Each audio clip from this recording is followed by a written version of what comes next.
পশ্চিমবাংলার ভোটকে ধর্মের ভিত্তিতে পরিচিতির ভিত্তিতে বিভাজিত করে একটা অংশ বিজেপি আর একটা অংশ তৃণমূলে যাতে যায় তার বন্দোবস্ত করা হয়েছিল।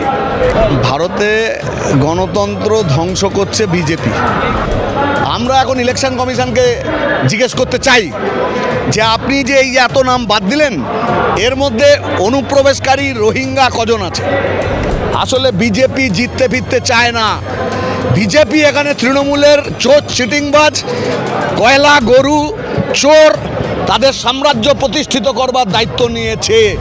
যে এখানেও আরএসএস বিজেপির মতো সাম্প্রদায়িক শক্তির হাতে এই রাজ্য তুলে দেওয়া হবে না।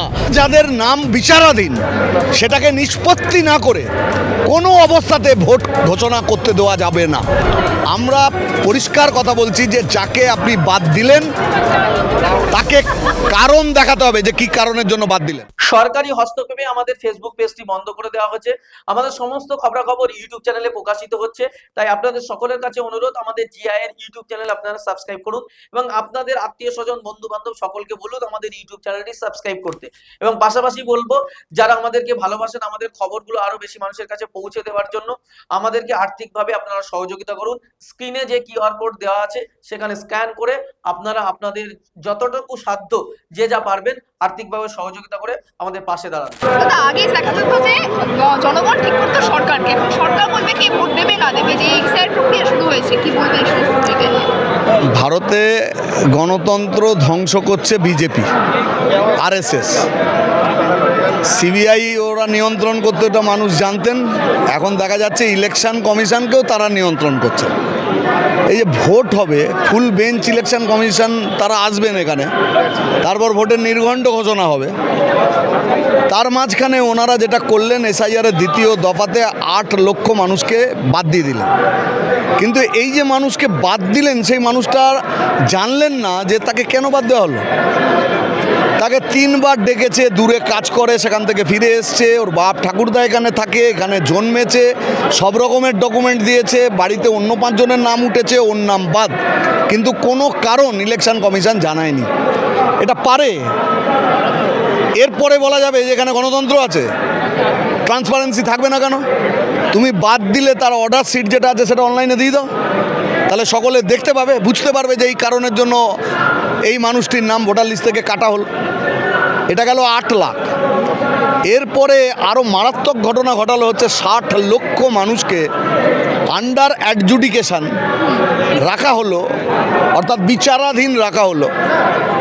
এদের ব্যাপারে নিষ্পত্তি না করে এ রাজ্যে ভোট কী করে হবে? 60 লাখ তো মামুলি ব্যাপার না। 60 লাখ লোক মানে এখানে প্রচুর কেন্দ্র, তার জয় পরাজয় নির্ধারিত হবে এত লোক থাকলে অথবা এত লোক না থাকলে। তাহলে ইলেকশন কমিশন এই কাজ কেন করছে? এবার যদি এটা গভীরে যাওয়া যায় তাহলে দেখা যাবে যে এর ম্যাক্সিমাম হচ্ছে ধর্মে মুসলমান, মতুয়া, উদ্বাস্তু, প্রান্তিক মানুষ, আর একটা বিরাট সংখ্যায় মহিলা, সব ধর্মের। তাহলে এই যে প্যাটার্ন দেখা যাচ্ছে, তাহলে এই প্যাটার্নটার একটা রাজনীতির তার একটা প্রতিফলন ঘটবে। 19, 21, 24 তিনটে নির্বাচনে পশ্চিমবাংলার ভোটকে ধর্মের ভিত্তিতে পরিচিতির ভিত্তিতে বিভাজিত করে একটা অংশ বিজেপি আর একটা অংশ তৃণমূলে যাতে যায় তার বন্দোবস্ত করা হয়েছিল। এখন তৃণমূলের বাজার খারাপ ছিল, বিজেপি অস্তিত্ব ছিল না, আজও নেই। কিন্তু বিজেপি নিজে সে কয়েকটা আসন জিততে চায়, আর একদিকে তৃণমূলকে কিছু আসন জেতাতে চায়। এই কারণের জন্য এই এসআইআর এবং তাকে কেন্দ্র করে 8 লাখ ডিলিশন আর 60 লাখ বিচারাধীন রাখা এবং রেখে তারা ভোট করতে যাবে। আমরা পরিষ্কার কথা বলছি যে যাকে আপনি বাদ দিলেন তাকে কারণ দেখাতে হবে যে কি কারণের জন্য বাদ দিলেন। এরপরে সেই লোকটা কোথায় যাবে? বিভিন্ন জায়গায় বিডিও, এসডিও তারা বলছেন, মানে যারা ইয়ারও হয়েছিলেন তাদেরকে দিয়ে এরা বলাচ্ছে পেছনে বিজেপি আছে, তারা বলছে যাদের নাম বাদ হলো তারা ফর্ম 6-এ আবেদন করুক। ফর্ম 6-এ কেন আবেদন করবে? সে লোকটার নাম তুমি বাদ দিলে তার নিষ্পত্তি তোমাকে করতে হবে। যদি ডিইও না করে তাহলে সে এই অফিসে আসবে, সিইওর কাছে আসবে। তাহলে এটাও যাতে সে করতে না পারে তার জন্য তাকে ভুল বোঝানো হচ্ছে। আচ্ছা, হিঙ্গলগঞ্জের লোক কোথা থেকে আসবে? সন্দেশখালীর লোক কোথায় যাবে? বাসন্তীর লোক, গোসাবার লোক কোথায় যাবে? তাহলে অনলাইনে এত বড় প্রক্রিয়া হলো, তাহলে অনলাইনে তাকে এই অ্যাপিল করতে দেওয়া হচ্ছে না কেন? তাকে হেনস্থা করা হচ্ছে কেন? আর যাদের নাম বিচারাধীন সেটাকে নিষ্পত্তি না করে কোনো অবস্থাতে ভোট ঘোষণা করতে দেওয়া যাবে না।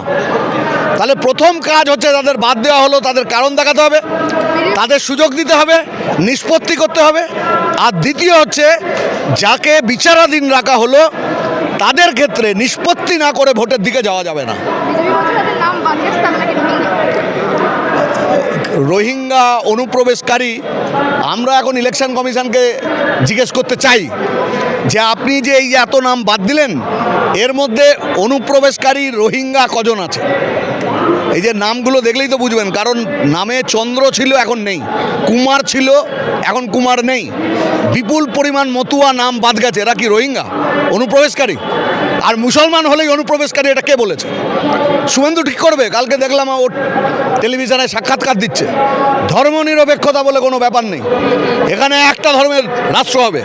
আমি এই আপনাদের চ্যানেলের মধ্যে দিয়ে মানুষের কাছে বলতে চাইছি, এই কথাটাই কদিন আগে ওপার বাংলায় জামাত বলেছিল। জামাত প্রায় ক্ষমতা দখল করছে এটা লোকে ভেবেছিল।